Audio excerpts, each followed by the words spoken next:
Hey friends, if you wish to set up Windows Hello Pin in Windows 11, then please watch this video. I will guide you through the process. So here's what we have to do. Right click on the start button and select settings from the menu.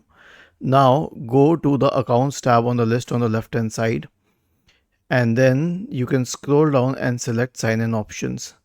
Then we have this option for pin here, but before that make sure that we have this option selected, which is for improved security only allow Windows Hello sign in recommended. So turn this on, otherwise you will have the option to sign in with the password.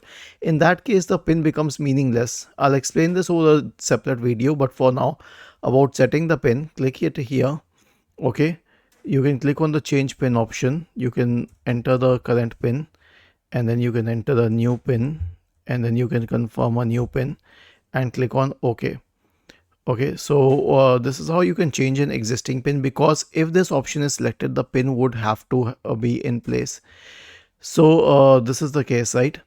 You can only remove it if you uncheck this option. Was this helpful? If yes, then please subscribe to the channel. If not, then let us know in the comment section of the video on how we could help you further.